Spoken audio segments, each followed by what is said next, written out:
Morning worth $62.2 million. $52.3 million is guaranteed. The new salary for Ward, a five-time Pro Bowler, averages $31.1 million. No debates, no speculation, just the info you need. That's your KBLA Sports Minute. I'm Ray Richardson on KBLA Talk 1580. Let me put my hard hat on, go back outside, and see if these procrastination Crenshaw construction crews have shown up yet. I'm saving space for grace, but if these trucks don't show up soon, well, you already know. Destination Crenshaw, your time is up. With a KBLA Talk 1580 editorial, I'm Tavis Smiley. KBLA Talk 1580 and Bethesda Temple Church invite residents, churches, businesses, and community leaders along the Crenshaw corridor to join a vitally important community conversation Thursday, July 30th, 6:30 p.m. at Bethesda Temple Church, 4909 Crenshaw Boulevard. For years now, this community has been living with unkept promises and the devastating effects of the unfinished Destination Crenshaw construction project, leaving residents, businesses, and churches to deal with myriad problems, including the loss of parking, restricted access, traffic congestion, and a lack of emergency vehicle access when it matters most.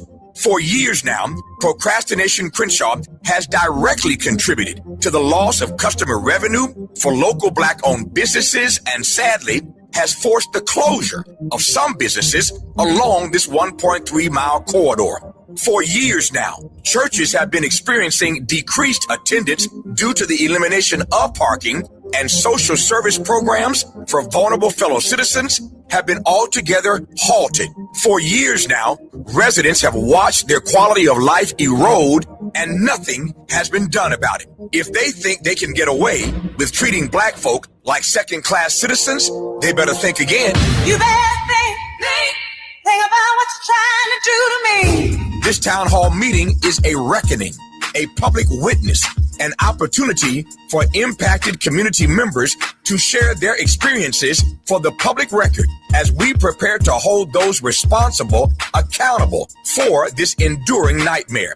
So please join us Thursday, July 30th, 6:30 p.m. at Bethesda Temple Church, 4909 Crenshaw Boulevard. This town hall meeting is free and open to the public, but registration is required at KBLA1580.com. With a KBLA Talk 1580 editorial, I'm Tavis Smiley, and as always, we welcome your feedback.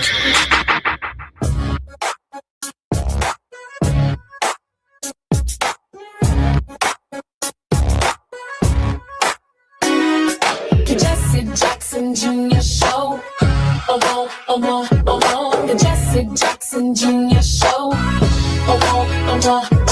The Jesse Jackson Jr. Show.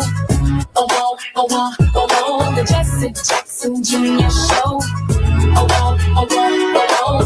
Come on and talk with me. Come on and listen to me. Come on and talk with me. Come on and listen to me. KBLA Talk 1580. Download the app.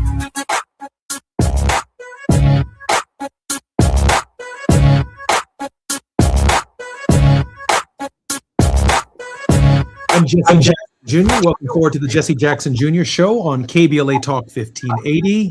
I want to begin our program today on Wealthy Wednesdays and Worldwide with Dr. Leon with this brief editorial. The case that was never overruled. Every black family in America carries a legal education nobody, not a single Negro in American history, enrolled in. It's not taught in law schools. It's transmitted the way scripture was transmitted before we were permitted to read, by repetition at kitchen tables, in pauses of a sermon, and what a grandmother says when news comes on and what she does not want to say. It's a body of knowledge about what the government will do and will not do that concerns our security or harms us, and it's been accumulating since 1857. I want to talk about two cases in that curriculum because a family in Ocean Springs, Mississippi is living inside one of them right now. The first everyone knows. In 1857, Chief Justice Roger Taney wrote in Dred Scott that a black man had no rights that a white man was bound to respect, and that we could never be citizens of the United States. Categorical, total, written down, which matters more than people understand. The second case almost nobody knows, and it's the one that governed.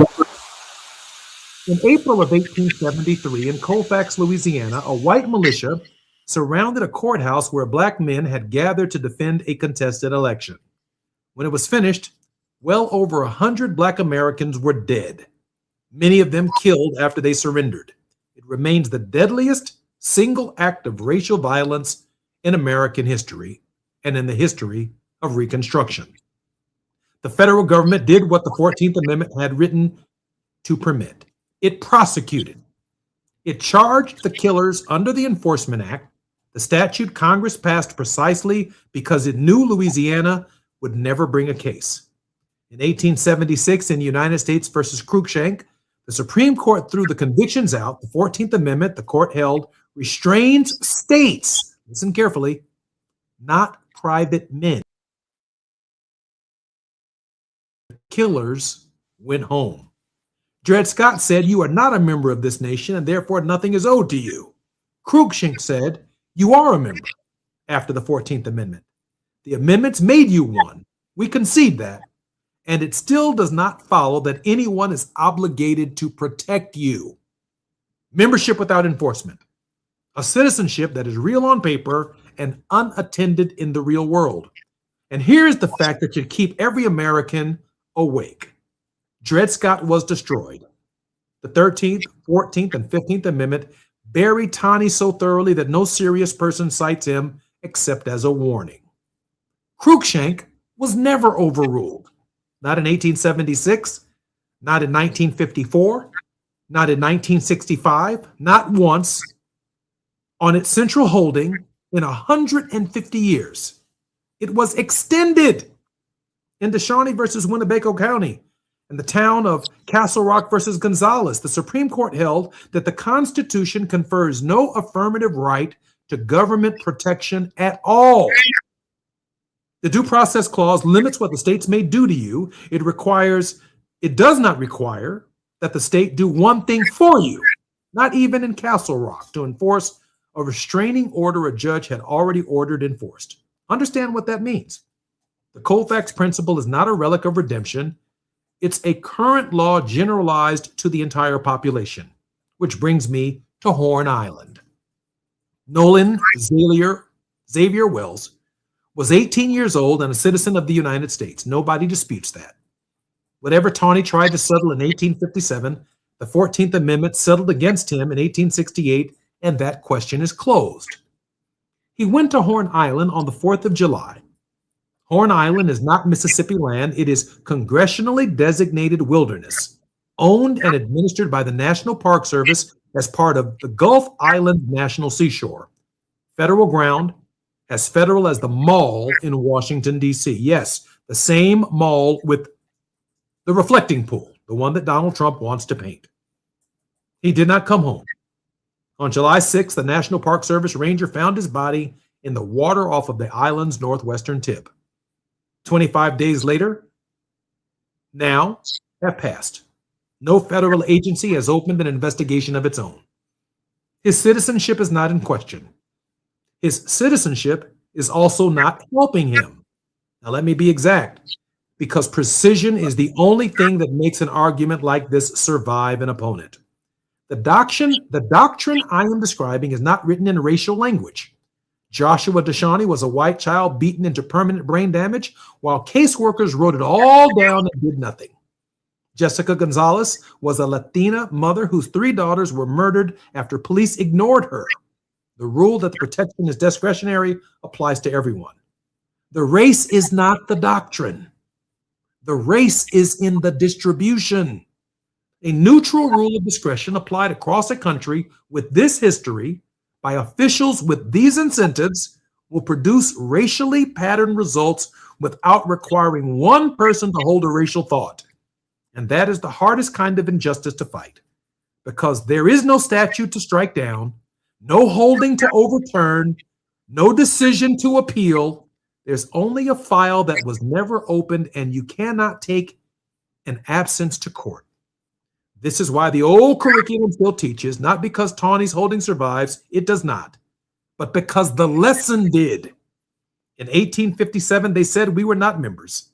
In 1876, they conceded we were members and said no one was bound to act. Today, they say the same thing to everyone, black, white, striped, and polka dotted, and let discretion sort it out who receives the benefit of it. The mechanism keeps changing. The result does not.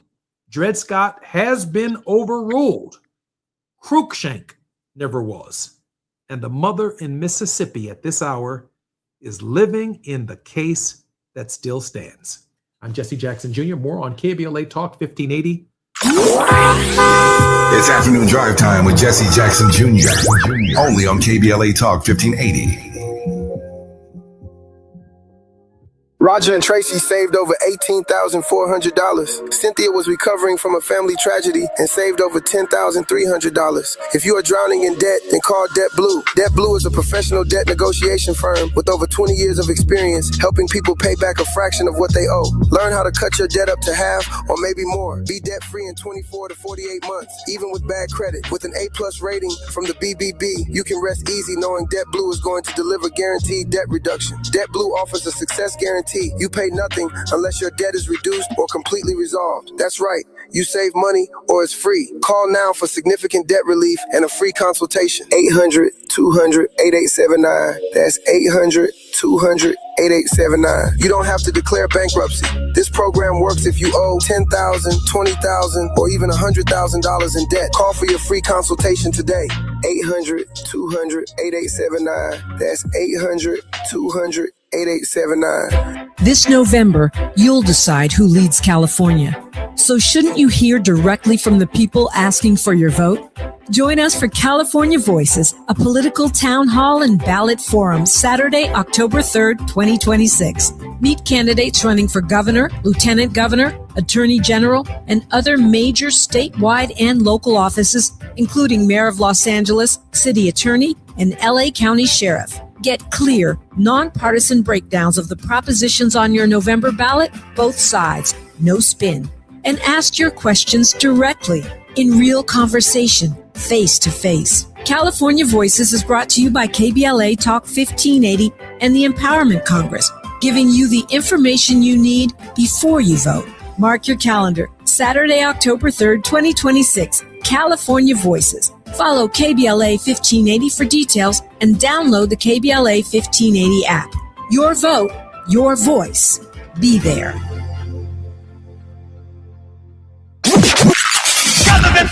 In a world full of noise, one station keeps it real. KBLA Talk 1580, where the conversation goes deeper, the voices sound like yours, and the issues that matter most to our community take center stage. Progressive, powerful, unapologetically us. Whether you're driving through the city or tuning in from your home or office, join the public square. KBLA Talk 1580, your home for talk that enlightens, encourages, and empowers. Listen live on our free KBLA 1580 app, on our website at KBLA1580.com, or on your radio dial at 1580 AM. Unapologetically progressive.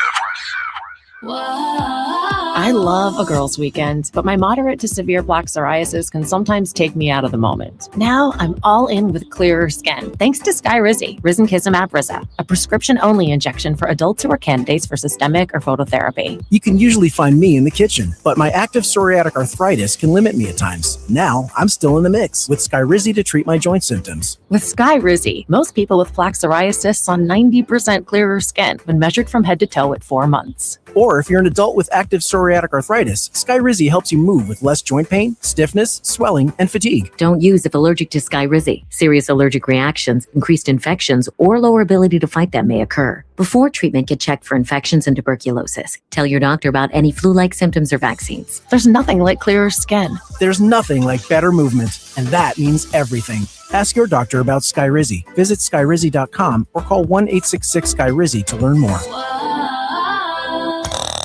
Now back to more of Jesse Jackson Jr. on KBLA Talk 1580. The Jesse Jackson Jr. Show. The Jesse Jackson Jr. Show. The Jesse Jackson Jr. Show. The Jesse Jackson Jr. Show. King Quality drops the beat. Come on and talk with me. Come on and listen to the me. Come on and talk with me. Come on and listen to me. KBLA Talk 15. I'm Jesse Jackson Jr. Welcome forward to the Jesse Jackson Jr. It's Worldwide with Dr. Wilmer Leon on Wealthy Wednesday. Dr. Leon is a political scientist whose primary areas of expertise are Black politics, public policy, and American government. For 11 years, Dr. Leon was a lecturer in the political science department at Howard University in Washington, D.C., and for far longer than that, he's been my personal friend, advisor to a number of community leaders, also national leaders, including but not limited to my friend, his friend as well, my father, the late Reverend Jesse Jackson. Dr. Leon, welcome forward to the Jesse Jackson Jr. Show and to your show. Well, thank you. Thank you. I appreciate that. Good afternoon to you and to the audience. Dr. Leon, let me ask you a question, and then we'll go right into the issues that we're going to cover today that are largely worldwide. By constitutional interpretation and by the Supreme Court doctrines that have advanced over time, which many of which we still live under, the idea of a government that does not offer protections for its people. Not a single investigation has been opened up by the federal government into the death of Nolan Wells on federal land and federal territory. Your initial thoughts? Well, that's an interesting question, because I don't know that I have an answer to that question at this moment in time, because of the ongoing investigation and the fact that things still seem to be in the hands of the state. And even beyond the state, they are in the hands of the local government. And so I don't know how much of this is a matter of things still have to develop versus things are intentionally being slow walked. You know, as you know, Dr. Leon, slavery was in the hands of the states until the American Civil War, and certainly property interests were in the hands of local government. And if a Negro even tried to escape from slavery, he might make it one county over, but his boys in the next county would send him back. The fugitive slave laws would send him back. And so, but for federal enforcement, but for the idea that, one, the Negro is given citizenship rights, which, by the way, I think I've shown in my editorial, it applies to white people as well. It applies to white immigrants who come to the United States as well. It applies to our brown brothers and sisters. It applies to people who are born and naturalized in the United States of America. The citizenship rights earned and won by the Negro slave are largely responsible for modern America. But this idea, this philosophical idea that the federal government is under no obligations to protect you within your state or within your local municipality and not open up an investigation, not even open up an investigation when the state itself has a history from Emmett Till to Medgar Evers to Swerner Goodman and Cheney. And to all the other unknown investigations. Absolutely. I don't debate that with you at all in theory. My only point is a matter of timing. And because as far as I know, I don't even know that a cause of death has been determined. And so we're still awaiting the answer. Did he drown or was he murdered? And so I think as we get closer to determining that fact, we can then have a better informed conversation about how to proceed. Because has Attorney Ben Crump made that request yet? I think Attorney Ben Crump, of the 4 courts that I've been determined that are at stake here, the Mississippi court, the federal court, which requires action by the DOJ, which we have not seen in a single federal agency. Then there, of course, is the court of public opinion, which I do think more and more evidence, more and more stories are coming out about that as well. So at least 3 courts. There is a 4th. I'll hold that one.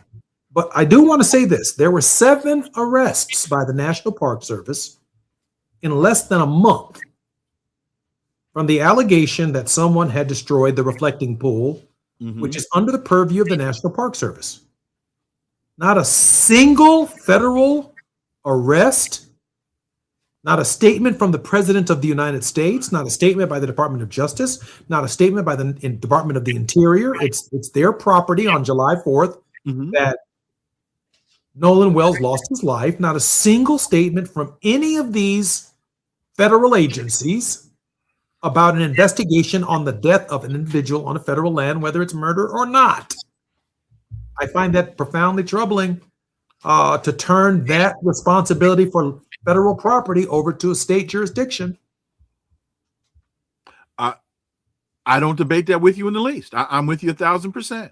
I appreciate you. Let's get right to it. Dr. Leon, there's so much going on in the world, and I don't know anyone who covers it better than you. Why don't we start with Saudi Arabia joining U.S. military strikes on Iranian proxies? Your thought about the long-term consequences of that behavior? Well, I think what we're seeing relative to that is a very slow but deliberate expansion of this conflict, and it is interesting to me how the language, how this is being framed. There was a piece, I think, in the Washington Post. Trump threatens to hit Iran hard, and they say that the threat comes after the Saudis joined the strikes on Iranian proxies. And the use of the word proxy to me is interesting because from what I can discern, the Saudis are an American proxy in this conflict.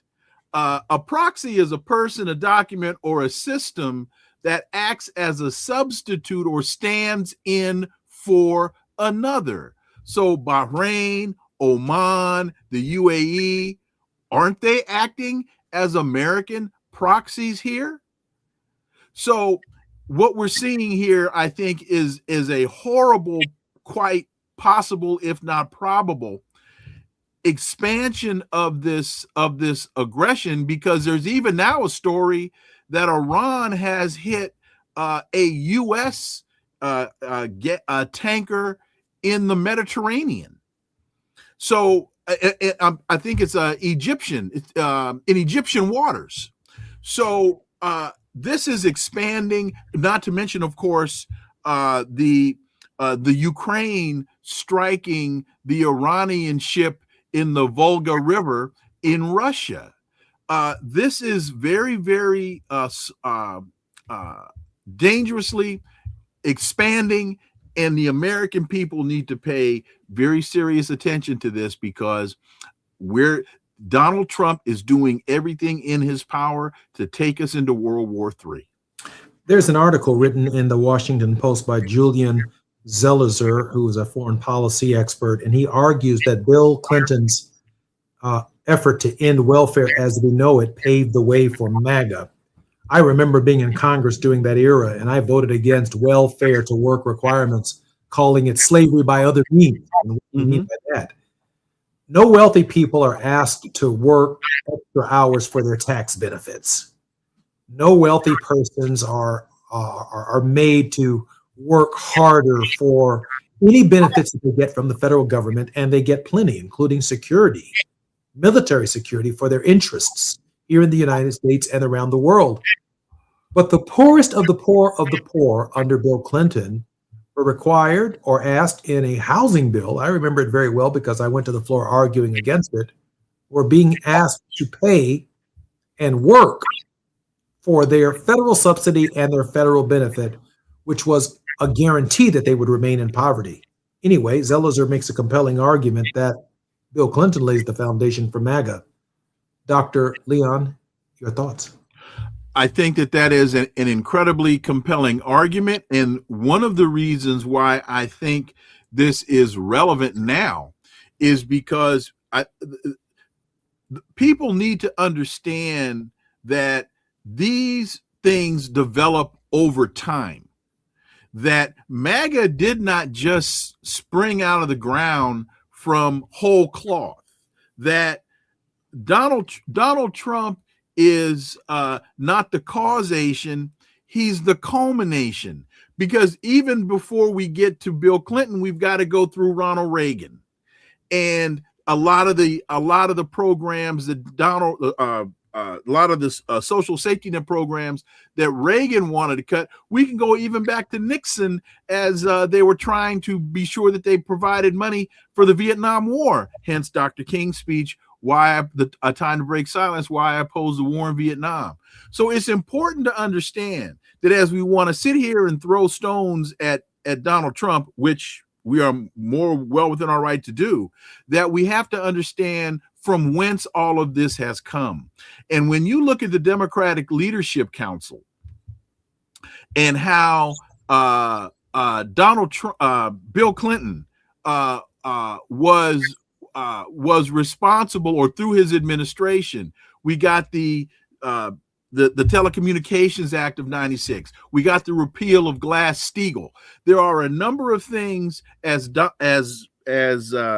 Clinton wanted to reinvent government as we know it, as he wanted to move the Democratic Party further to the right, that by his doing so, we can draw lines between the then and the now. And when you look at reinventing government as we know it, they claim they were trying to make government more efficient by implementing private sector business practices into the public sector. The big problem with that is the primary function of the private sector is, in a capitalist economy, is profit. The primary function of government is the delivery of services. And so a lot of what we're seeing now is the culmination of what Nixon implemented, what Reagan implemented, what Clinton implemented. I'm Jesse Jackson Jr., listening to the Jesse Jackson Jr. Show on KBLA Talk 1580. More with Worldwide with Dr. Wilmer Leon when we come forward. It's Afternoon Drive Time with Jesse Jackson Jr. Only on KBLA Talk 1580.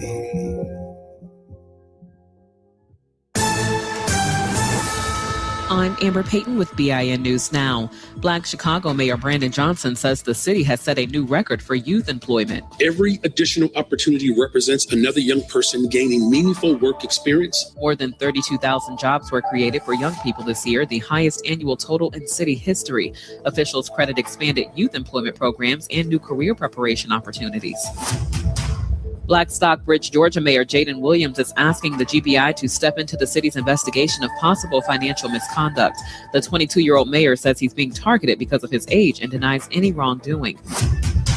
And federal immigration officials are accused of using anti-Latino slurs during last year's immigration crackdown in Los Angeles. The ACLU says body camera footage and text messages show agents using derogatory terms while making arrests. The group is seeking a court order to stop what it calls race-based profiling. Get BIN News Now on demand 24/7 on the iHeartRadio app. The Crohn's and Colitis Foundation has been at the forefront of inflammatory bowel disease research and care for over 50 years. Learn more about research, education, and support at Crohn'sColitisFoundation.org. This is the KBLA Sports Minute with Ray Richardson. The second window to register to buy tickets for the 2028 Summer Olympics here in LA begins today. More than 4 million tickets were purchased in the first window in April. The second window to register is today through Friday. You must have a Visa card to register and make the online purchase. All the info is at la28.org. la28.org. Once you register, you'll get an email notification that you're in the mix to buy your tickets. Tickets will be available for purchase in the second window beginning August 10th. The money continues to pour in for NFL players. Cleveland Browns cornerback Denzel Ward is now the highest paid defensive back in NFL history. The 29-year-old Ward signed a 2-year contract extension Wednesday morning worth $62.2 million. $52.3 million is guaranteed. The new salary for Ward, a 5-time Pro Bowler, averages $31.1 million. No debates, no speculation, just the info you need. That's your KBLA Sports Minute. I'm Ray Richardson on KBLA Talk 1580. This isn't a talk show. It's a town hall with no walls. This is KBLA Talk 1580. We've got a lot to talk about. I'm Reverend Gerald, the life coach. Is someone you love struggling with addiction and mental illness? Is improving your family's health important? Want to leave a legacy that your family can grow? Are you ready to enhance your perception of life experiences? Then wake up weekends at 7 a.m. with Urban Family Focus and get the wisdom, opportunity, resources, and motivation to live your best life. Join the conversation on Urban Family Focus Saturday and Sunday at 7 a.m. Unapologetically progressive. KBLA Talk 1580. We've got your black. Is reviewing life insurance on your to-do list? Now's the perfect time to add it. A friend recently told me that securing life insurance sooner rather than later can help you lock in lower rates for years to come. So I bumped this up on my list and got it done. I called SelectQuote and couldn't believe how easy and affordable life insurance is. I'm 40 and got a $500,000 policy for $16 a month. My husband's also 40 and his $500,000 policy was only $18 a month. Plus, with SelectQuote's same-day coverage, there was no medical exam required and we were covered by the time we hung up. Knowing I have this checked off my list feels amazing, but the peace of mind knowing my family is protected feels even better. Call SelectQuote at 1-800-729-7070. That's 1-800-729-7070. Or go to SelectQuote.com to get your free quote today. That's 1-800-729-7070. Details on example rate at SelectQuote.com. This summer, the Honey Pepper Pimento Chicken Sandwich and Pineapple Dragon Fruit and Sprite are back at Chick-fil-A. Girl, it's back. We've been waiting. I love that honey pepper pimento sandwich. And that pineapple dragon fruit and Sprite is everything. It's got that razzle dazzle that makes you stop and say, okay, wait a minute. I love the creaminess of the pimento cheese. It's savory. It's bold. It's flavorful. Our faves are back. High five, girl. Which fan favorite will you choose? Real customers paid for their testimonials. You ready? Drop it. 2 shows, 1 Friday. All Amanda Seals. What's up, y'all? Catch me here on KBLA Talk 1580 first from noon to 2 p.m. And if you miss me, I'm back 4 to 6 p.m. See, this is where the conversation gets real. Ooh, and it gets good. So don't miss it. Fridays only on KBLA Talk 1580. I love a girls' weekend, but my moderate to severe plaque psoriasis can sometimes take me out of the moment. Now I'm all in with clearer skin, thanks to Skyrizi, Risankizumab Brisa, a prescription-only injection for adults who are candidates for systemic or phototherapy. You can usually find me in the kitchen, but my active psoriatic arthritis can limit me at times. Now I'm still in the mix with Skyrizi to treat my joint symptoms. With Skyrizi, most people with plaque psoriasis saw 90% clearer skin when measured from head to toe at 4 months. Or if you're an adult with active psoriatic arthritis, Skyrizi helps you move with less joint pain, stiffness, swelling, and fatigue. Don't use if allergic to Skyrizi. Serious allergic reactions, increased infections, or lower ability to fight them may occur. Before treatment, get checked for infections and tuberculosis. Tell your doctor about any flu-like symptoms or vaccines. There's nothing like clearer skin. There's nothing like better movement, and that means everything. Ask your doctor about Skyrizi. Visit skyrizi.com or call 1-866-SKYRIZI to learn more. You're listening to Jesse Jackson Jr. on KBLA Talk 1580. The Jesse Jackson Jr. Show. The Jesse Jackson Jr. Show. The Jesse Jackson Jr. Show. The Jesse Jackson Jr. Show. King Volley, drop the beat. Come on and talk with me. Come on and listen to me. Come on and talk with me. Come on and listen to me. KBLA Talk 1580. I'm Jesse Jackson Jr. Welcome forward to the Jesse Jackson Jr. Show. We are worldwide with Dr. Wilmer Leon on Wealthy Wednesdays. Dr. Leon is the host, producer of the nationally broadcast radio talk show Inside the Issues with Wilmer Leon on Sirius XM Satellite Radio, Channel 126. He's the author of Politics, Another Perspective, commentary, analysis on race, war, ethics, and the American political landscape in the age of Obama. He's also a contributing author to The Democratic Destiny and the District of Columbia, Lexington Books 2010. Dr. Leon, welcome forward to the show. Thank you for bringing me back. Hey, everybody. Hey, Dr. Leon, how can we support your work? Go to WilmerLeon.com and everything you need to find out. All the questions to the world can be answered at WilmerLeon.com. What's the meaning of life? Whatever you want to know, go to Definitely Another Perspective, and it will break you intellectually from your doldrum of sleep and lack of wokeness. Dr. Leon will definitely make you say, I'll try. Let me think about that. I'll try. I appreciate that, Doc. Doc, let me ask you a question, and then we'll move on to the next subject matter. I got the impression from this article in the Washington Post about Bill Clinton and welfare having paved the way for MAGA, that the author was intimating that certain Democratic policies actually catered to the precursors to MAGA and laid the foundation for the behavior, quite frankly, that the Democratic Party itself has to own. They have to own it, but then we can't quite escape the reality that we did lay the foundation in an era where there was, let's say, on those policies, less courage. It was pandering, it was catering to the right wing, and now we have a complete collapse. Dr. Leon? I think you're spot on with that, and that takes us again to the Du Bois quote from 56. There is but one evil party with two names, and it will be elected despite all I can say or do. There is no third party. He says that he believes democracy has so far disappeared in the United States that no two evils exist. And so I think you're absolutely right that one of the either underlying elements of that piece or one of the major factors for writing it was to make the point that the politics in the United States has shifted so far to the right that it's hard to tell what are the real ideological differences between the two parties that we're supposed to have.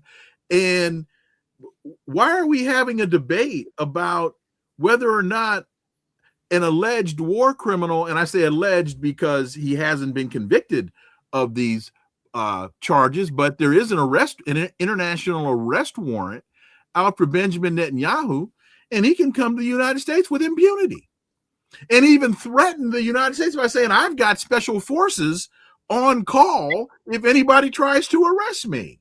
So the politics has shifted so far to the right that both parties are complicit in the demise of the quote unquote empire. Okay, so I missed that right there. You're saying that Benjamin Netanyahu in the United States has special forces on call against Americans if Americans sought to enforce an arrest warrant against him. I read a piece that is what he said today.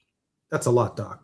That I'm going to have. Wow, I'm probably going to owe you an apology by next week, but I got to find that one because wow, that's what he said. I understand that Mayor Mamdani had a compelling case for enforcing the International Criminal Court, and certainly the United States, which does not, by the way, is not a party to the treaty that created the International Criminal Court, but it would just seem that the basic rules of international law and governance of civility between nations, that the United Nations, the Hague, the ICC, all of these are factors in establishing normalized procedures for behavior, and that the United States has essentially opted out and said we're prepared to go at it alone.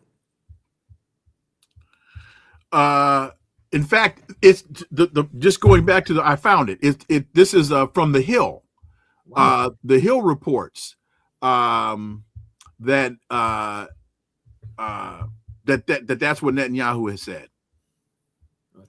That's shocking. We'll have to come back to that at some point in time.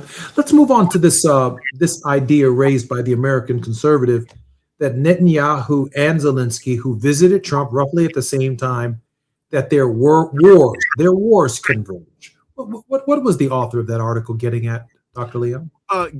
Getting at the point that we opened up our conversations with about the expansion of this conflict, and that this past Saturday, the Ukraine said it struck ships that were allegedly transporting Iranian-linked military cargo in the Caspian Sea. And this past Sunday, Iran's foreign minister Araghchi alleged that the Ukraine had struck a commercial vessel, killing a sailor. And so as we look at, again, this whole proxy idea and the fact that Ukraine is acting as an American proxy, and that's just not my opinion. Marco Rubio said that on Hannity last year. Let me see if I can quickly find that quote. Rubio made the point that President Trump sees this Ukraine conflict as a proxy between nuclear adversaries, the United States and Ukraine versus Russia. So Rubio has already come and told us that the Ukraine war is a proxy conflict, and now you see this conflict in the Middle East slowly but very, I think, deliberately spiraling into an international conflagration. Dr. Leon, I see proxy conflicts as the very never-ending wars that Donald Trump ran against when he ran for president, certainly a second time. Mm-hmm. The idea of a proxy is that every American has plausible deniability, whether they are Democrat or Republican. They get to throw their hands up and say, I did not start this, but they are central in maintaining it because it carries out a foreign policy for the United States that the United States no longer wants to put its fingerprints on. Am I right or wrong about that? Oh, I think there's a lot of validity to that point. And you know, so that's why a big part of the Western press loves to use the proxy reference because they use that reference to vilify the opposition. So Yemen is a proxy of Iran. Hamas is a proxy of Iran. Hezbollah is a proxy of Iran, as opposed to looking at the fact that maybe they are all of like mind and they are united in resisting the genocide and resisting the imperialism that the West is trying to impose upon them. And so, again, if they are proxies, why isn't Saudi Arabia an American proxy? Why isn't Ukraine an American proxy? I'm Jesse Jackson Jr., listening to the Jesse Jackson Jr. Show on KBLA Talk 1580. More with Dr. Wilmer Leon when we come forward. While you're stuck in traffic, we can at least bring you up to speed on the news of the day. You're listening to Jesse Jackson Jr. only on KBLA Talk 1580.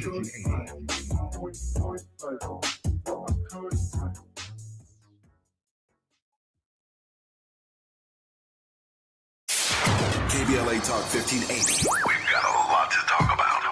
KBLA Talk 1580, connecting you with services and solutions. These are hard times for housing in America. Too many in our community face barriers to safe housing, behavioral health care, and affirming spaces for healing, particularly those impacted by poverty and stigma or incarceration. Rooted in South LA, Ahmad supports impacted communities through housing, wellness, and leadership development. Ahmad provides culturally responsive, peer-led support from transitional housing and mental health services to leadership development and youth empowerment. They offer safe, affirming houses for youth, transgender women, and formerly incarcerated individuals. Therapy and peer support with a focus on healing trauma in Black communities. HIV prevention and care, free testing, education, and wraparound services for whole person wellness. Standing in the gap with health, housing, and hope. Reach out to Ahmad Institute at 323-569-1610. That's 323-569-1610. Or visit amaad.org. This is a community call to action from KBLA Talk 1580. KBLA Talk 1580. We've got a lot to talk about. KBLA Talk 1580 joins you in standing for voting rights. The midterm election campaign season is here now. The 2028 presidential election is right around the corner. When We All Vote is a leading national nonpartisan initiative on a mission to change the culture around voting and to increase participation in each and every election by helping to close the race and age gap. Created by Michelle Obama, When We All Vote brings together individuals, institutions, brands, and organizations to register new voters across the country and advance civic education for the entire family and voters of every age to build an informed and engaged electorate for today and generations to come. When We All Vote empowers their supporters and volunteers to take action through voting, advocating for their rights, and holding their elected officials accountable. It's all in for 2026 and 2028. Please visit whenweallvote.org to stand up for your rights, voting rights. This is a community call to action from KBLA Talk 1580. Roger and Tracy saved over $18,400. Cynthia was recovering from a family tragedy and saved over $10,300. If you are drowning in debt, then call Debt Blue. Debt Blue is a professional debt negotiation firm with over 20 years of experience helping people pay back a fraction of what they owe. Learn how to cut your debt up to half or maybe more. Be debt-free in 24 to 48 months, even with bad credit. With an A+ rating from the BBB, you can rest easy knowing Debt Blue is going to deliver guaranteed debt reduction. Debt Blue offers a success guarantee. You pay nothing unless your debt is reduced or completely resolved. That's right. You save money or it's free. Call now for significant debt relief and a free consultation. 800-200-8879. That's 800-200-8879. You don't have to declare bankruptcy. This program works if you owe $10,000, $20,000, or even $100,000 in debt. Call for your free consultation today. 800-200-8879. That's 800-200-8879. I love a girls' weekend, but my moderate to severe plaque psoriasis can sometimes take me out of the moment. Now I'm all in with The Clear Jesse Jackson Skin. Jr. Show. The Jesse Jackson Jr. Show. The Jesse Jackson Jr. Show. The Jesse Jackson Jr. Show. King Folly drops the beat. Come on and talk with me. Come on and listen to me. Come on and talk with me. Come on and listen to me. KBLA Talk 1580. Download the app. I'm Jesse Jackson Jr. Jesse Jackson Jr. on KBLA Talk 1580. I'm Jesse Jackson Jr. Welcome forward to the Jesse Jackson Jr. Show on KBLA Talk 1580. Our very special guest and regular contributor on Wealthy Wednesdays is none other than Dr. Wilmer Leon. We are worldwide with him. We've covered a large swath of what's going on in the world. But I did want, before we go on to this issue of OpenAI and Anthropic, this question of Netanyahu and Zelensky and how their wars converge. Are you suggesting in your analysis after having read the article, Dr. Leon, that this is something Democrats are going to inherit should they regain control of the White House as well? And it will be just as difficult for them to get out of it as it was easy for Trump to get in it. Yes, because there are many. It's once the narrative develops that you don't support the troops, once you haven't pushed back on that narrative. Joe Biden was very proud in saying, I am a Zionist, with Netanyahu sitting right there next to him in the Oval Office. And so Kamala Harris, when asked what would be the differences between a Harris administration and a Biden administration, and she said, oh, there won't be any. Well, that says to me that you're down with these conflicts. So yes, it'll be, and then when you factor into this, I think the power of what Eisenhower warned us against, the confluence of interests between the military and the private sector, the military industrial complex. When you factor the pressure that the Boeings of the world and the Lockheed Martins of the world are influencing on the pressure that they're bringing to bear on our legislators, that's contributes greatly to why the American people can't seem to vote their way out of this, because no matter who they seem to vote for, the legislators don't listen. Dr. Leon, let me pivot now to OpenAI and Anthropic asking the U.S. government in the Washington Post to consider slowing down AI. There's a huge part of me that says that ain't going to happen, especially given the profit motive in the United States and the competitive nature of international relations in this artificial intelligence space. Not only the race between the United States and China, but there are sufficient Indian, as in the country of Indian interests, that are also playing in this very competitive space. Russia is playing in this space. The whole world is playing in the AI space in large measure, but in small measure, the third world clearly is not. Why is AI, and that is OpenAI, and Anthropic asking the U.S. government to unilaterally disarm in this space? Well, because they're saying that AI is now starting to develop AI, that they're losing control of the Frankenstein monster. And that's a frightening reality. They say that now they've come to realize that the government has a role to play.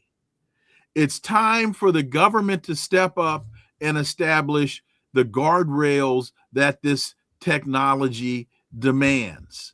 They are saying that AI, that the development of the technology is taking place at breakneck speed, and to a great degree, AI is developing AI. And it's important for people, I think, to understand that what this really comes down to is computer learning.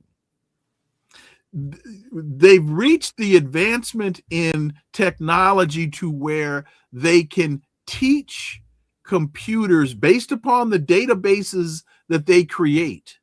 They can teach computers how to learn, and that this is happening at such a breakneck speed that they're losing control of the technology. That is, I mean, that's everything that we anticipated that would be the case for AI. But I think what we could not have anticipated is that the time constant is no longer constant, that this is not taking place over time. It's taking place literally. It's great point. And as African Americans, as communities of color, we should look back at history and look at the COINTELPRO program, look at the Tuskegee experiment. There are a number of things that we have been subjected to. I call them the nefarious implications of AI. That history tells us that Western governments, with the development of AI, will not use this to our benefit. When you look at the fact that already, when you apply for a home loan in the United States, it's quite possible, if not probable, that a major part of your application process will be determined by artificial intelligence generated algorithms, and that they're finding that those outcomes are biased. When judges are trying to determine who will recidivate and who will not, who should they give bail to and who should they not? When a lot of those reports are AI generated, and what they're finding is there are racial-based biases in those reports. So it's impacting Black prisoners. It's impacting Black homeowners or those interested in buying homes. This is not going to bode well for us. Dr. Leon, we have about 3 minutes, maybe 2 minutes and 30 seconds before we come forward.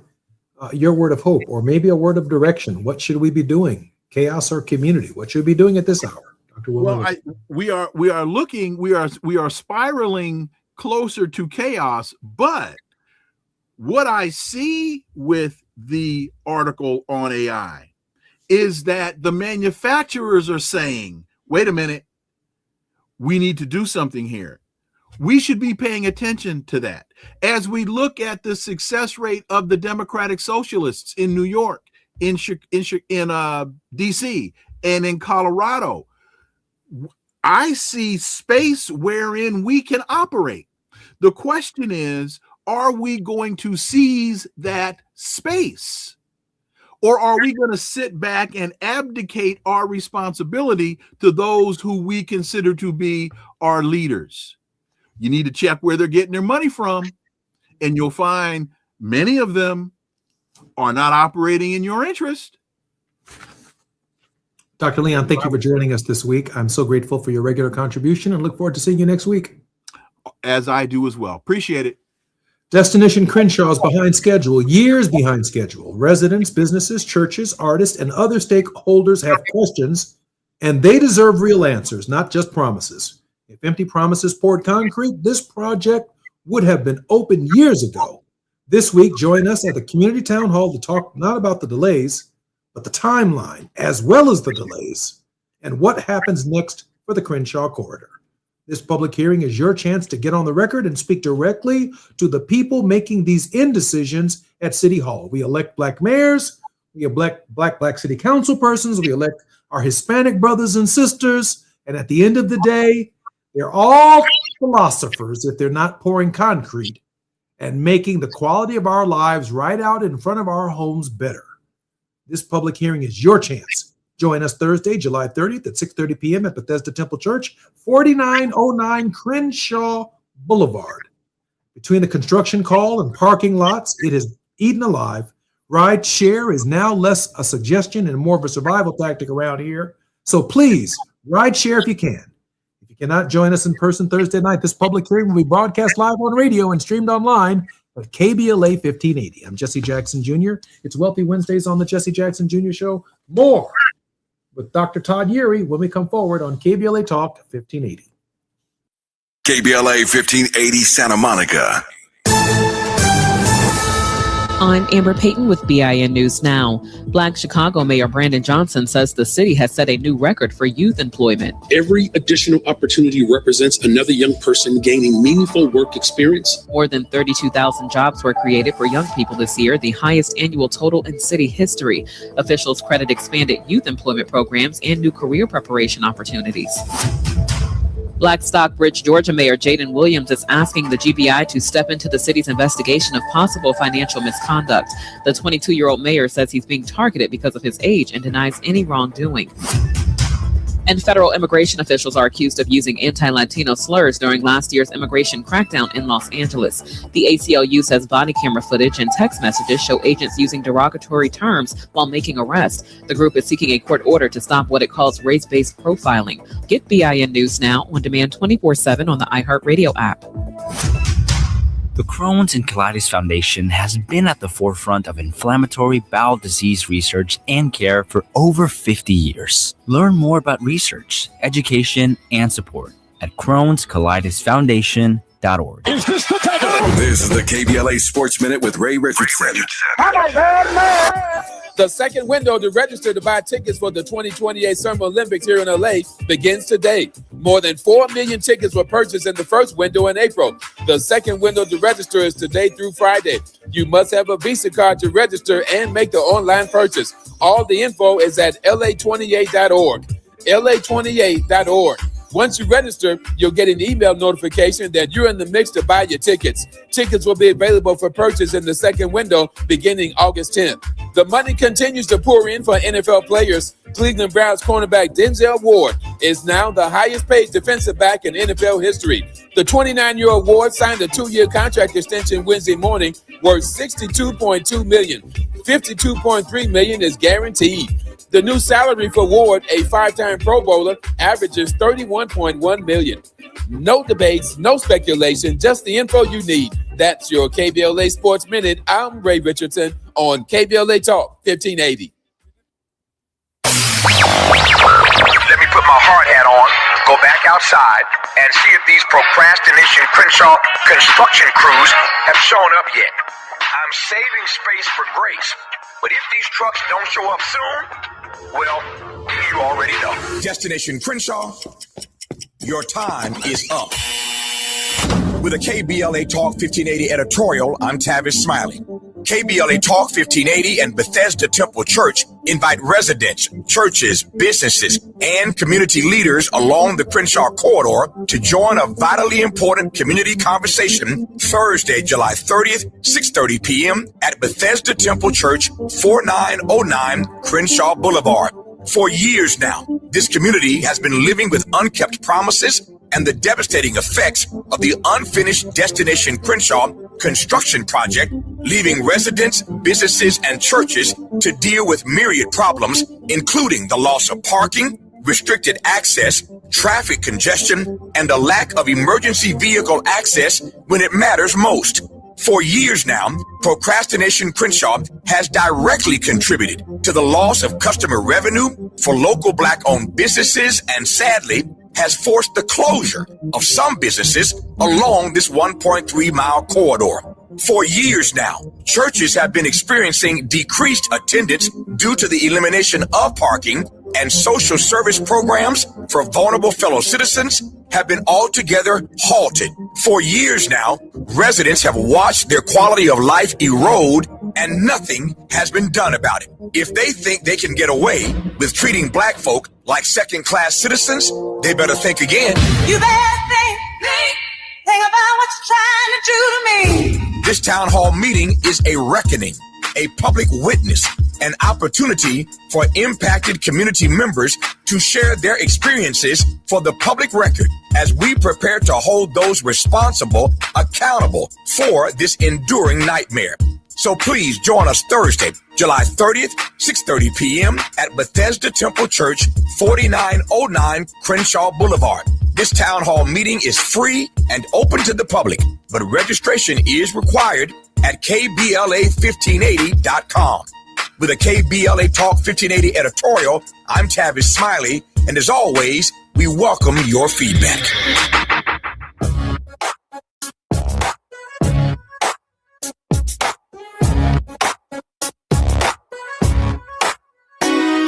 The Jesse Jackson Jr. Show.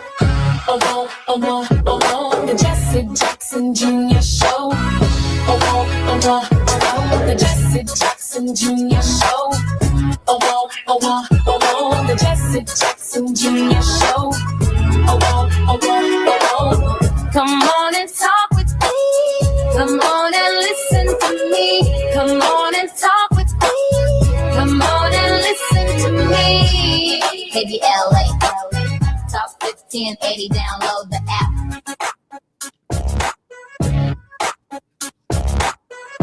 I'm Jesse Jackson Jr. Welcome forward to the Jesse Jackson Jr. Show on KBLA Talk 1580. Wealthy Wednesday on the Jesse Jackson Jr. Show, and we are with Dr. S. Todd Eury, our most prolific contributor on the Jesse Jackson Jr. Show. He is the pastor of a church in Baltimore, Maryland. He is also one of the lead advisors to almost every civil rights organization's leader in the United States today. Of course, beginning with an organization founded by my father, the late Reverend Jesse Jackson, but also Reverend Al Sharpton, Brother Johnson over at the NAACP, Brother Morial at the Urban League. He's on the cusp and the forefront of things that are strategic, that matter to our community at this hour. Dr. Eury, the politics of our faith. Welcome back to the show. Always good to be with you, my brother. I saw your message a minute ago, and so, the first thing that crossed my mind is we're going to start in the deep end of the pool. So here we go. I don't think we have a choice but to start in the deep end of the pool. Dr. Eury, in the first hour, I opined on the idea that Dred Scott is settled law, that Black men, women, and people, therefore, generally, I think that's hard for people to understand that when we say Black men, that it covers everybody. When you get one of these major Supreme Court decisions about Black men or Black people, it covers everybody. There's no gerrymandered line in the United States. When you redraw one congressional district or reapportion one state, it shifts a congressional seat to another state. It changes lines and politics within a state based upon who's able to convince voters in those districts to get elected. And so what affects us all in the United States, and so central to American history, is that of Black people and the Negro, more specifically, in America. And by the way, very quickly, I use terms to describe us that are consistent with the periods within which they are written. W.B. Du Bois never referred to us as African Americans. He said the problem is the Negro problem. Frederick Douglass referred to the Negro problem. Dr. King talked about the Negro problem, and it emerged in the 70s. Then it was a Black problem. Then it was, of course, with Jesse Jackson, an African American, a hybrid problem. But when you read the writings, sometimes I think we have to be specific to what's going on in these cases in time. The point is, Dred Scott is settled law. But this idea that Cruikshank will not allow, this is a case decided by the Supreme Court, I think in 1873 or thereabouts, where the federal government could not come into a state and stop a state's action, or that the federal government could not intervene when private citizens took the law into their own hands. I find that deeply troubling because right now, even though Nolan Wells died on federal land and federal territory, there is no federal investigation of the life of Nolan Wells, and even in death, Nolan Wells's life is without constitutional protection because we're all sitting around here waiting for the state of Mississippi or a local county to do something because there's no parallel activity taking place from the government of, for, and by the people. Dr. Eury. The point you raise that civil rights laws are interpreted as to be laws that protect us against government action or if it is discriminatory action in certain contexts, right? In the workplace, for example, or in public accommodation. This very fine line, particularly looking at Cruikshank, that the government cannot police private action, individual actions of discrimination, is actually kind of contradicted, because we now know that there are hate crime laws on the books that actually challenge that if there is an assertion that there is some sort of unlawful animus that informs this hostile conduct by an individual actor, there can indeed be action by the government. However, we know that there's something called prosecutorial discretion. If the prosecutor does not choose to bring in action, then the action doesn't get acted upon. And so part of our challenge is tracking the evolution of the law, accessing the laws that are available to us, but then also having to rely on government actors that are in place because of political outcomes, who very often are not interested in enforcement of certain types of law. And that's what we're actually seeing from this Department of Justice right now. I'm Jesse Jackson Jr., listening to the Jesse Jackson Jr. Show. We're in the politics of our faith with Dr. S. Todd Yeary. And I must admit, Nolan Wells and the absence of the federal government fighting for that man and his life and his family, it's shaken my faith. We're in the politics of our faith with Reverend Dr. S. Todd Yeary. More on KBLA Talk 1580 when we come forward. It's afternoon drive time with Jesse Jackson Jr. Only on KBLA Talk 1580. Are you drowning in IRS tax debt? Angela was. She called Civic Tax Relief and saved over $80,000. Felicia was having health problems, got behind on her taxes, interest and penalties were adding up. She called Civic Tax Relief and saved over $15,000. Civic Tax Relief is a professional tax negotiation firm that can protect you from the IRS. If you're getting collection letters, call Civic Tax Relief for a free consultation. They will go to work helping you discover all the relief programs you may qualify for free. James owed the IRS $37,000. Civic Tax Relief represented him against the IRS, and by the time everything was completed, he did not owe the IRS anything. If you are in trouble with the IRS, call Civic Tax Relief for your free consultation now. 800-200-2257. 800-200-2257. Get a free consultation and real tax relief. Call 800-200-2257. 800-200-2257.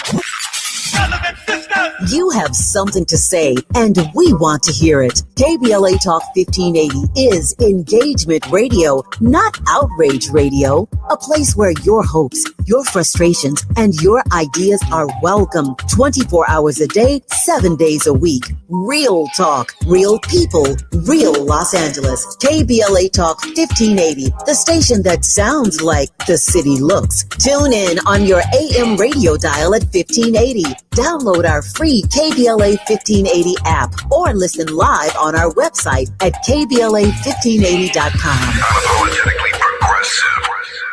Roger and Tracy saved over $18,400. Cynthia was recovering from a family tragedy and saved over $10,300. If you are drowning in debt, then call Debt Blue. Debt Blue is a professional debt negotiation firm with over 20 years of experience helping people pay back a fraction of what they owe. Learn how to cut your debt up to half or maybe more. Be debt-free in 24 to 48 months, even with bad credit. With an A+ rating from the BBB, you can rest easy knowing Debt Blue is going to deliver guaranteed debt reduction. Debt Blue offers a success guarantee. You pay nothing unless your debt is reduced or completely resolved. That's right. You save money or it's free. Call now for significant debt relief and a free consultation. 800-200-8879. That's 800-200-8879. You don't have to declare bankruptcy. This program works if you owe $10,000, $20,000, or even $100,000 in debt. Call for your free consultation today. 800-200-8879. That's 800-200-8879. This November, you'll decide who leads California. So shouldn't you hear directly from the people asking for your vote? Join us for California Voices, a political town hall and ballot forum, Saturday, October 3rd, 2026. Meet candidates running for governor, lieutenant governor, attorney general, and other major statewide and local offices, including Mayor of Los Angeles, city attorney, and LA County Sheriff. Get clear, nonpartisan breakdowns of the propositions on your November ballot, both sides, no spin. And ask your questions directly, in real conversation, face to face. California Voices is brought to you by KBLA Talk 1580 and the Empowerment Congress, giving you the information you need before you vote. Mark your calendar, Saturday, October 3rd, 2026, California Voices. Follow KBLA 1580 for details and download the KBLA 1580 app. Your vote, your voice. Be there. Now back to more of Jesse Jackson Jr. on KBLA Talk 1580. The Jesse Jackson Jr. Show. The Jesse Jackson Jr. Show. The Jesse Jackson Jr. Show. The Jesse Jackson Jr. Show. King Folly drops the beat. Come on and talk with me. Come on and listen to the me. Come on and talk with me. Come on and listen to the me. KBLA Talk 1580. Download the app. It's Dr. S. Todd Yeary on the politics of our faith on the Jesse Jackson Jr. Show on KBLA Talk 1580. Dr. Yeary is a civil rights attorney, a public policy advocate. He holds a deep belief that honest dialogue creates opportunities to form strategic partnerships and strengthen families and communities. He is both a earned PhD and a lawyer, and a principal of the Yeary firm, a Maryland-based litigation and government relations firm, and also serves as senior pastor of the Douglas Memorial Community Church. I often say on this program that he has 1 foot in the classroom, 1 foot in the pulpit, but also 1 foot in the courtroom. 1 foot, both feet, however, and maybe even 3 feet in reality. Dr. Yeary, welcome forward to the Jesse Jackson Jr. Show. You ain't got a third foot. You ain't got a third foot, do you? I don't have a third foot, but if you started getting close to 6 feet, I was going to get real nervous because that often carries a little different connotation. I appreciate you, brother. Let me ask you a question. I think about every war from the inception of this nation, meaning the Revolutionary War, to the present conflict that we have with Iran, that every war an African American has participated in fighting for their country. But Cruikshank and what I'm seeing with the death of Nolan Wells, with no involvement at this hour by the federal government, we're all waiting patiently for the state of Mississippi to do something it has rarely ever done. Not in Emmett Till, 35 plus years, not in Medgar Evers, 40 plus years, and in other cases, never have they provided an equal protection to their African American citizens who've lost their lives in social justice struggles. I'm not suggesting that Nolan Wells lived a life of social justice. I'm suggesting he lived a post-Brown versus the Board of Education life, where probably at 18 years old, he didn't reflect upon social justice. But this idea that the federal government on federal land, Horn Island, has not opened up an investigation at all into his death, albeit whatever the circumstances of that death are, is deeply troubling, and it harkens back not only to settled law with Dred Scott, but it raises the questions of how far the federal government is willing to go to check a state that is not bringing forward justice in a swift and immediate way. And I say that against the backdrop that in less than 30 days, Dr. Yeary, and this is a curveball for you, there were 7 arrests, 18 citations, and a number of investigations that were opened up by the National Park Service over the swimming pool that Donald Trump had repaved, including locking up an Olympian. And still the federal government on federal land has no idea what happened on July 4th. where the National Park Service covers national parks, it has no idea what happened or shown any interest in what happened on Horn Island. The irony of Nolan Wells' death occurring on the 250th anniversary of the signing of the Declaration of Independence, I think we should not understate. It is clear that there's a distinction here, that this notion that all people are created equal. The document says all men are created equal and endowed with certain unalienable rights, among them the right to life, liberty, and the pursuit of happiness. All three of those were encroached in an offensive manner toward Nolan Wells. And so we now find ourselves again dealing with the contradiction. On one hand, we have words that are devoid of action because the government tends to be selective about what the government chooses to enforce. The thing we have to also remember, a couple of things. Dred Scott is settled law because the Constitution was amended. The court never overturned Dred Scott. The people overturned Dred Scott. We cannot miss that.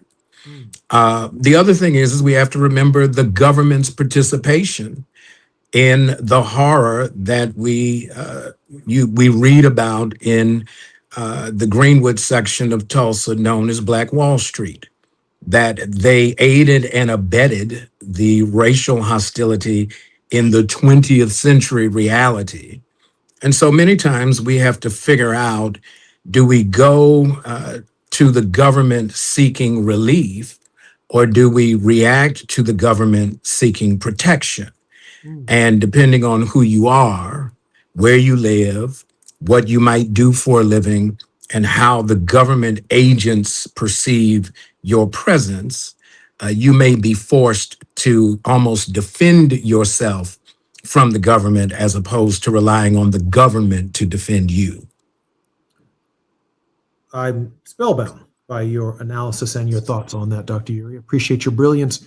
Help me reconcile the speed within which the United States Park Service, the Department of the Interior, responded to the president's call for indictments and actions regarding a reflecting pool that, by the way, he drove his motorcade right down the middle of, which had to have some foundational effect given the weight of those cars compared to the weight of a human being who might have even just been wading their feet in the reflecting pool.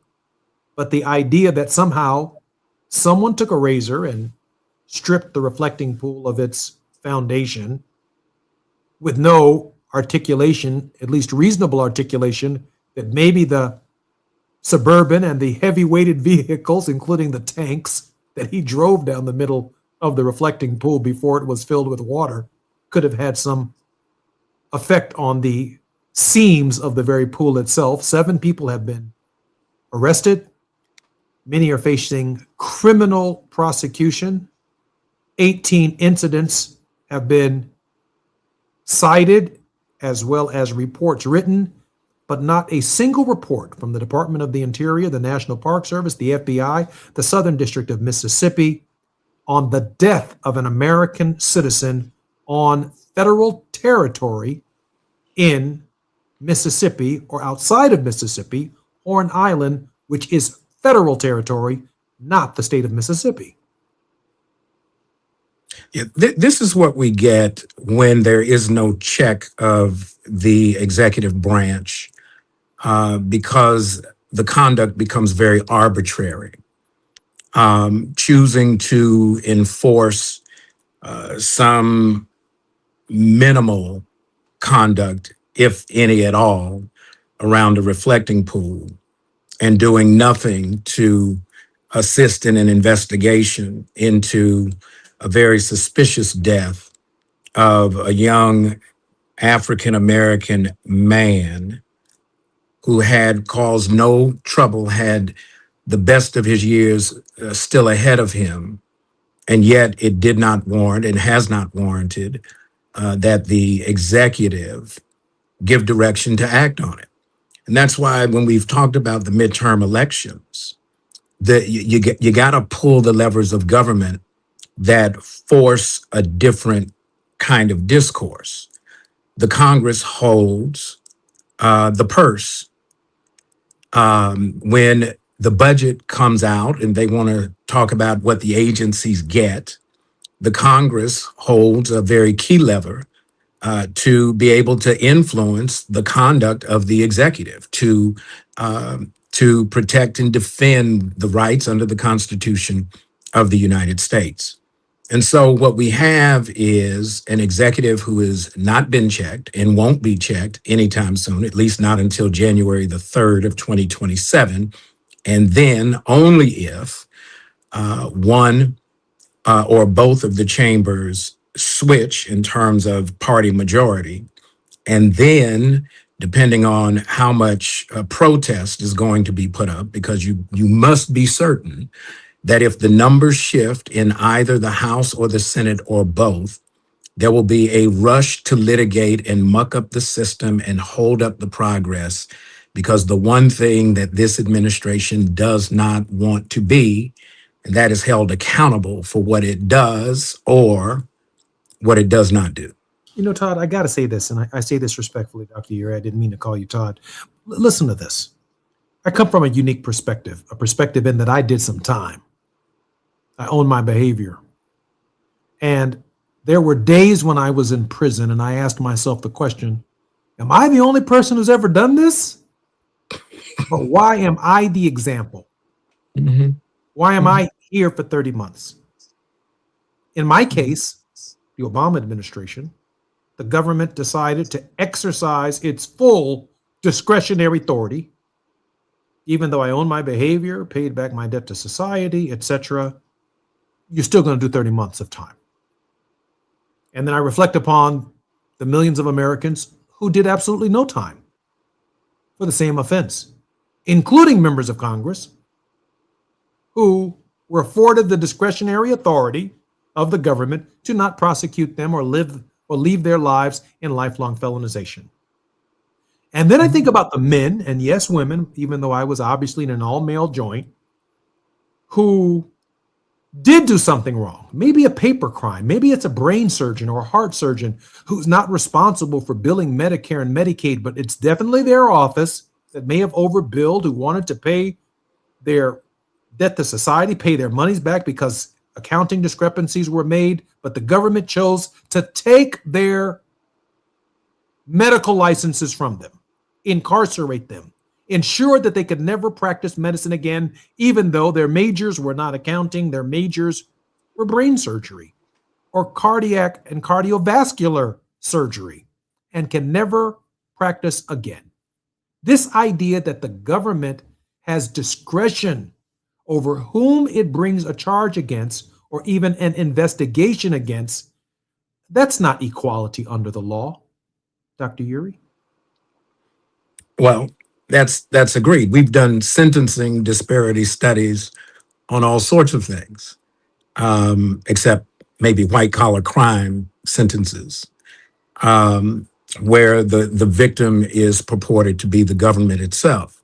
What we know is that if we just look at history and look at how the criminal legal system has evolved, there are wide disparities. So on one hand, you can't get an investigation. On the other hand, if you are identified as a potential or an alleged offender, you can't get a break.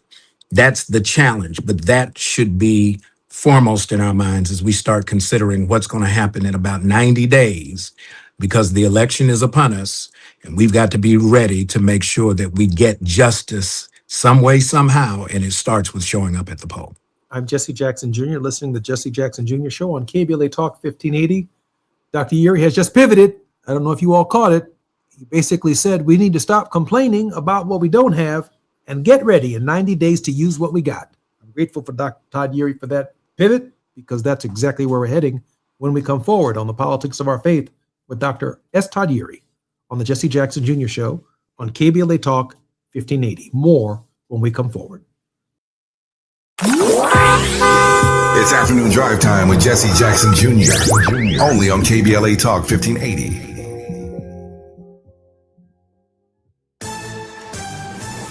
I'm Amber Payton with BIN News Now. Immigrant advocates and community leaders gathered outside the Miramar ICE office to protest increased arrests across Florida. To advocate for an extension of TPS at the congressional level. With temporary protected status ending for many Haitians, advocates are calling for changes to immigration law and urging Miami officials to stop cooperating with federal deportation efforts.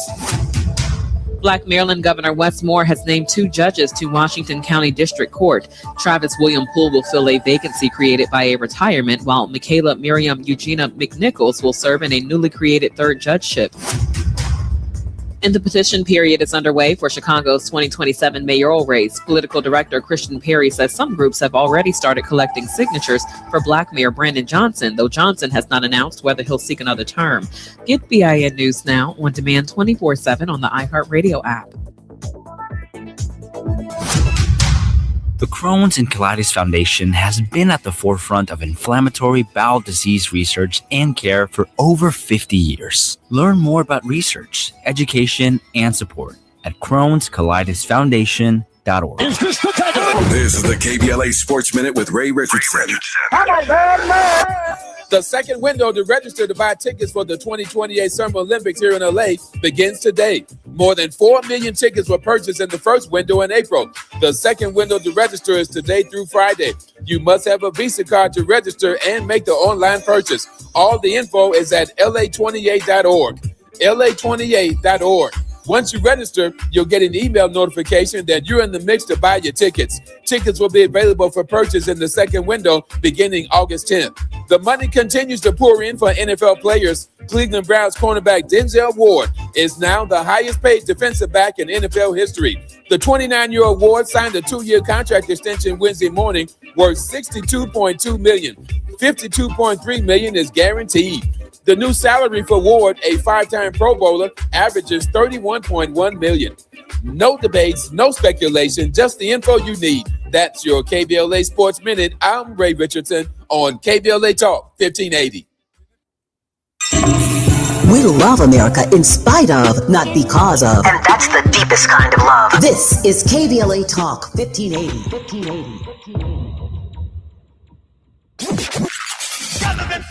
In a world full of noise, one station keeps it real. KBLA Talk 1580, where the conversation goes deeper, the voices sound like yours, and the issues that matter most to our community take center stage. Progressive, powerful, unapologetically us. Whether you're driving through the city or tuning in from your home or office, join the public square. KBLA Talk 1580, your home for talk that enlightens, encourages, and empowers. Listen live on our free KBLA 1580 app, on our website at KBLA1580.com, or on your radio dial at 1580 AM. Unapologetically progressive. Is reviewing life insurance on your to-do list? Now's the perfect time to add it. A friend recently told me that securing life insurance sooner rather than later can help you lock in lower rates for years to come. So I bumped this up on my list and got it done. I called SelectQuote and couldn't believe how easy and affordable life insurance is. I'm 40 and got a $500,000 policy for $16 a month. My husband's also 40 and his $500,000 policy was only $18 a month. Plus, with SelectQuote's same-day coverage, there was no medical exam required and we were covered by the time we hung up. Knowing I have this checked off my list feels amazing, but the peace of mind knowing my family is protected feels even better. Call SelectQuote at 1-800-729-7070. That's 1-800-729-7070. Or go to SelectQuote.com to get your free quote today. That's 1-800-729-7070. Details on example rate at SelectQuote.com. I love a girls' weekend, but my moderate to severe plaque psoriasis can sometimes take me out of the moment. Now I'm all in with clearer skin, thanks to Skyrizi, Risankizumab Brisa, a prescription-only injection for adults who are candidates for systemic or phototherapy. You can usually find me in the kitchen, but my active psoriatic arthritis can limit me at times. Now I'm still in the mix with Skyrizi to treat my joint symptoms. With Skyrizi, most people with plaque psoriasis saw 90% clearer skin when measured from head to toe at 4 months. Or Or if you're an adult with active psoriatic arthritis, Skyrizi helps you move with less joint pain, stiffness, swelling, and fatigue. Don't use if allergic to Skyrizi. Serious allergic reactions, increased infections, or lower ability to fight them may occur. Before treatment, get checked for infections and tuberculosis. Tell your doctor about any flu-like symptoms or vaccines. There's nothing like clearer skin. There's nothing like better movement, and that means everything. Ask your doctor about Skyrizi. Visit skyrizi.com or call 1-866-SKY-RIZZI to learn more. You're listening to Jesse Jackson Jr. on KBLA Talk 1580. The Jesse Jackson Jr. Show. The Jesse Jackson Jr. Show. The Jesse Jackson Jr. Show. The Jesse Jackson Jr. Show. King Folly, drop the beat. Come on and talk with me. Come on and listen to me. Come on and talk with me. Come on and listen to me. KBLA Talk 1580. Download the app. I'm Jesse Jackson Jr. Welcome forward to the Jesse Jackson Jr. Show. This is Wealthy Wednesdays and the Politics of Our Faith with Reverend Dr. S. Todd Eury. Dr. Eury, welcome forward to the show. You know, I have to do my research between breaks. I got to be ready for you when we come back.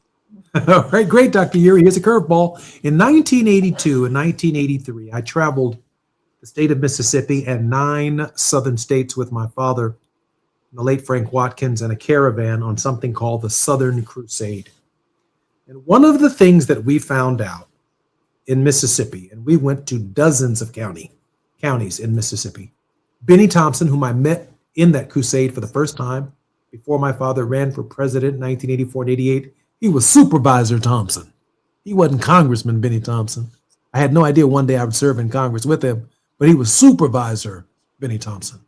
We brought William Bradford Reynolds, the head of the Civil Rights Division of the Justice Department in the Reagan administration, to look closely at the behavior of Mississippi voting processes. William Bradford Reynolds, a right-winger, was so outraged by what he saw, he canceled and postponed elections in certain counties because they were not complying with the Voting Rights Act of 1965. From that struggle and the Reverend's campaigns came the drawing of the congressional district that since 1988, 90, 92 elected Benny Thompson, the head of the Department of Homeland Security Committee in the Congress of the United States, to Congress. And he served faithfully ever since. I say all of that to say, in order to serve on a jury to help Nolan Wells in Mississippi, you have to be a registered voter.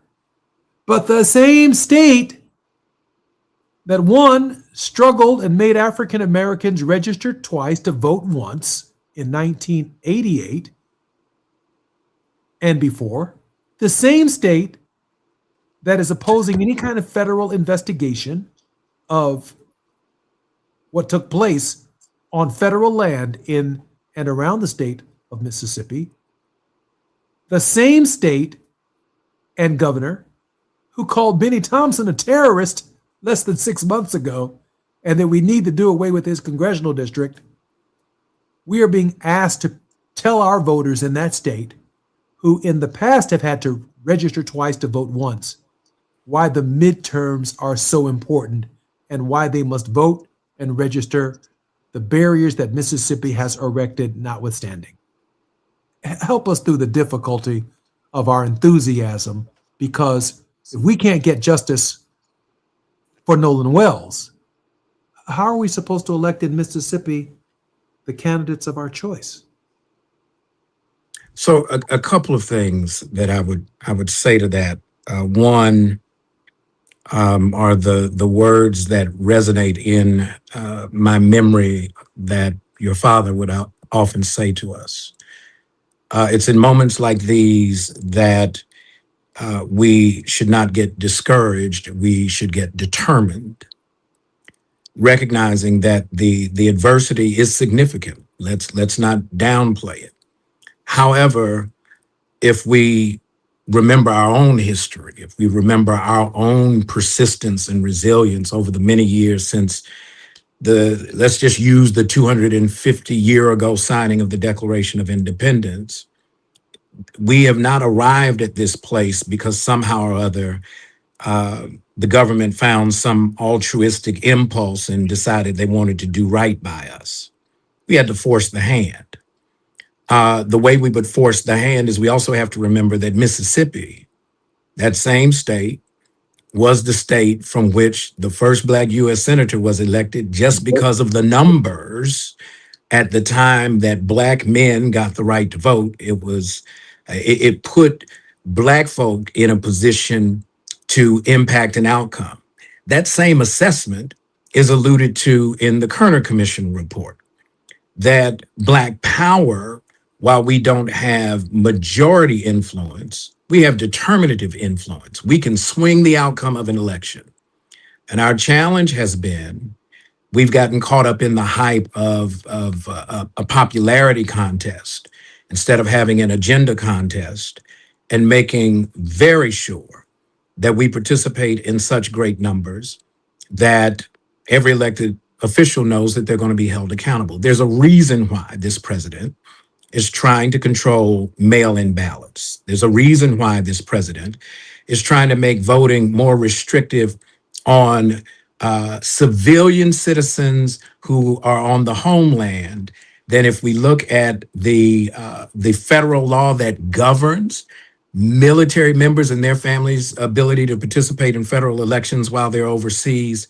All you got to do is just say, extend the jurisdiction and application of that law, make the rules even. That takes care of mail-in balloting, when you can register, how you can register. If it's good for one group, it should be good for everybody. Yet they keep having this dissonant conversation like somehow or other we're coming up with something crazy. The way to change it, and the reason they're still fighting, is they know this is a math problem. And if we show up in the numbers that we have available to us, we complicate their math outcomes. That's what we've got to do. Otherwise, they get to put in place whomever they want, do however they choose, and then we end up holding the bag. Dr. Uri, I appreciate that answer. You know, if I were driving right now, and I am, on the 405, the 101, the 5, the 10, the 118, or the 110, and I were hearing this conversation about Nolan Wells and processes by which African Americans are denied the right to vote in a state like Mississippi, why should I care one way or the other about what happens in Mississippi? I live in Los Angeles. I mean, I live in Beverly Hills. I live in Crenshaw. Why should I care about what's taking place in Mississippi? I'll say it this way. When I was still in the classroom teaching, I would teach a couple of sessions of Intro to American Government. This notion that majority rules as a principle of how democracy works, I believe, is oversimplified.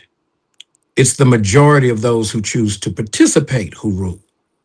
There's a difference, because if you choose to sit out, then you leave it up to kind of random outcome, whether or not you're going to get someone who's actually going to defend your interests. And many times federal law applied to all of the states and territories comes down to what's the mix of whomever is in the House and or the Senate. And so we've got to take care of home court first, right? But we also have to make sure that all of our relatives, all of our friends, real cousins, play cousins, wannabe cousins, lottie-dottie, everybody, they are registered, they have confirmed their registration, and they're ready to do what this government does not want us to do. I can't make it any clearer than that. If it were not important, they would not go to such extremes to try to deny us access to the ballot. They're doing it because they know the impact of our political influence and power. They also know how serious we've been over the years. Our story cannot be denied. Our resilience and resistance speaks for itself. And therefore, hence, never sin for whom the bell tolls. It tolls for thee. That is, you're involved in mankind. You, no matter how small the endeavor is, your life is impacted on the 405 by the life of Nolan Wells because Crookshank says so. If the extension of the federal government intervening in a case that affects his death and or his life if it applies there, then the federal government, in the event that you find yourself or your child under similar circumstances, the federal government ain't gonna come and assist you either if we don't solve it in this space.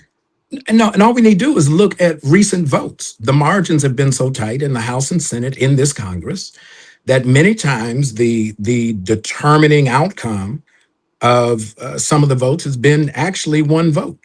When we talk about the Voting Rights Act and the reauthorization, the last time it was reauthorized in 2004, oddly enough, the voice that said the conditions were such that we still needed the Voting Rights Act in the South, that vote was from the U.S. Senator that everybody says is missing and keep looking for, Mitch McConnell.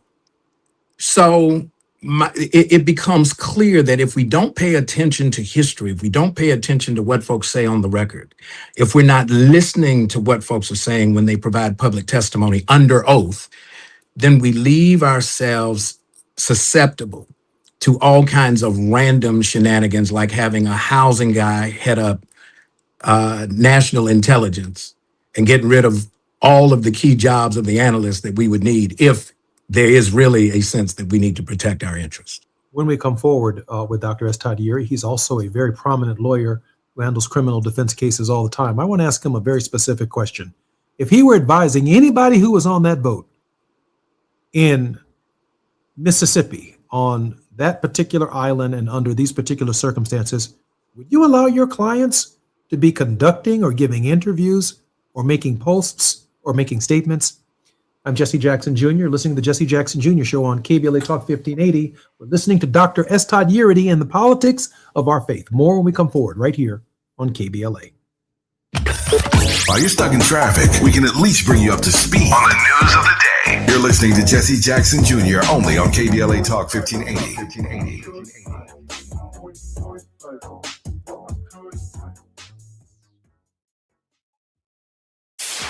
KBLA Talk 1580. We've got a lot to talk about.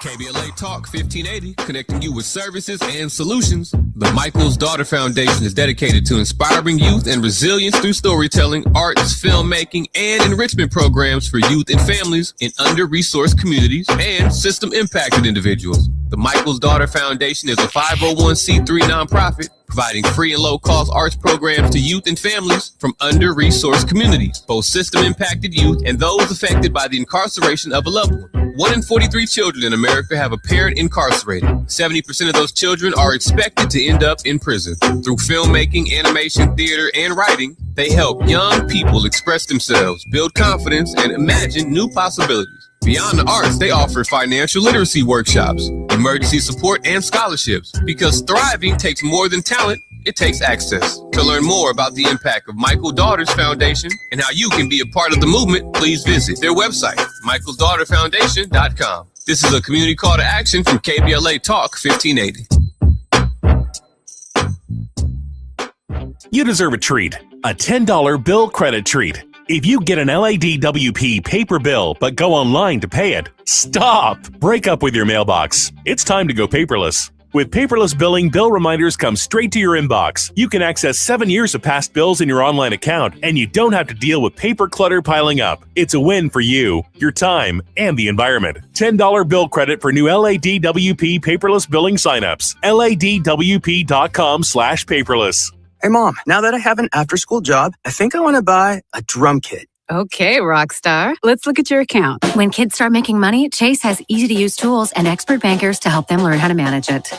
And next month, I'll buy the bass drum and the cymbals. Oh, and maybe some noise-canceling headphones for you. Aw, you've thought of everything. Help kids save, budget, and build financial independence, all with Chase. That's good for kids and good for parents. Visit your local Chase branch and get started. Account subject to approval. JP Morgan Chase Bank, N.A. member FDIC. Back to school starts now. Get long-lasting battery life on the Dell XPS laptop powered by Series 3 Intel Core so you can work from anywhere. Now starting at $699 with exclusive student pricing starting at $599. Complete your setup with savings on select monitors and must-have electronics and accessories. Limited time deals and free shipping on PCs and more await you at Dell.com/deals. That's Dell.com/deals. You know that Big Bargain detergent jug is 80% water, right? It doesn't clean as well. 80% water? I thought I was getting a better deal because it's so big. If you want a better clean, Tide Pods are only 12% water. The rest is pure, concentrated cleaning ingredients. Oh, let me make an announcement. Attention shoppers, if you want a real deal, try Tide Pods. Stop paying for watered-down detergents. Pay for clean. If it's got to be clean, it's got to be Tide Pods. Water content based on the leading bargain liquid detergent. KBLA Talk 1580. We've got a lot to talk about. Tired of being locked out of job opportunities and shut down by systemic racism? KBLA Talk 1580 stands with you in fighting for the rights of black workers, and we don't black down. The Los Angeles Black Workers Center is a dynamic alliance of workers, organized labor, community-based organizations, clergy, students, and scholars working collectively to improve the position of the black working class. The LA Black Workers Center takes a comprehensive approach to addressing the black jobs crisis. Their programs promote access to quality jobs, racial equity in hiring and retention, discrimination-free job sites, and they prepare black workers for employment in high-wage career track jobs. The LA Black Workers Center supports workers who need help protecting their rights on the job. They give workers access to quality jobs and remove systemic barriers to employment. And they are advocating for a fair deal for black workers in the new Los Angeles City Charter. To sign up for free career readiness training, get involved in organizing, or learn about union apprenticeship programs and trade registries, please visit lablackworkercenter.org. That's lablackworkercenter.org. Together, we can beat the black jobs crisis and build a more equitable Los Angeles. This is a community call to action from KBLA Talk 1580. Now back to more of Jesse Jackson Jr. on KBLA Talk 1580. The Jesse Jackson Jr. Show. The Jesse Jackson Jr. Show. The Jesse Jackson Jr. Show. The Jesse Jackson Jr. Show. King Quality drop the beat. Come on and talk with me. Come on and listen to me. Come on and talk with me. Come on and listen to me. KBLA Talk 1580. I'm Jesse Jackson Jr., listening to the Jesse Jackson Jr. Show. We're in the politics of our faith with Reverend Dr. S. Todd Eury, one of our most effective and thoughtful contributors to the Jesse Jackson Jr. Show. Dr. Eury, welcome forward to the show. You put a lot on a brother's mind. That's all I can tell you. Dr. Eury, these are complicated times, and I love to hear you sort through some of the difficult challenges that all of us are struggling with. We're trying to find a way to say it, but you can't write it down. It's something that is as intuitive in terms of being African American and trying to understand where we fit in the scheme of things. And I think this period of reflection is exactly what we get after 250 years of the experiment. And I find it also somewhat fascinating that we are living, if you hear my voice on the 101, the 5, or the 10, we are living the experiment by talking about it. For July 4th, some people in this nation, a large swath of them, have moved beyond the holiday already. They're gone. They saw the fireworks, they had the barbecue, they had a great beer. Dr. Eury, every single day of the experiment, we have an interpretation in terms of our confrontation of the reality of what it means to be an American. Dr. Eury? Yeah, I've been in the district a couple of times over the last week for meetings and depositions. And so I walked up and down the mall and looked at the reflecting pool that can't reflect anything because there ain't no water in it. You didn't stick your fingers in it, did you? Look, I just watched how they were putting up another memorial right in front of the Lincoln Memorial. You know, it's just kind of all of that. And then I walked back down by the memorial to Dr. King and spent some time reflecting on Dr. King's words. This notion, this recognition of 250 years is not just how it has impacted those of us who find ourselves in the United States. At the same time, there's been an ever expanding impact for African descended people in the diaspora around the world. we have to understand that we don't just tell U.S. history, we tell U.S. history as part of a larger conversation of the U.S.'s role in world history. That world history, if we look at the U.S.'s participation, it has been kind of the abstaining presence when we look at the trafficking of human bodies, when we consider how the United States at the Berlin Conference played more of a mediator amongst the European colonizing nations to decide who would carve up which parts of the African continent. We have to remember that the model that became apartheid was modeled after Separate but Equal, which was birthed out of Plessy v. Ferguson, which came about after Dred Scott. Here's what I say to folks. If we are going to honor Dred Scott's sacrifice, we understand it's settled law to us now. It was not settled law. It was settled for him in an adverse way, because he had the courage to take it to court, to force the court, the judge, the justices, to make a statement on the record. We then had a reason to be able to fight.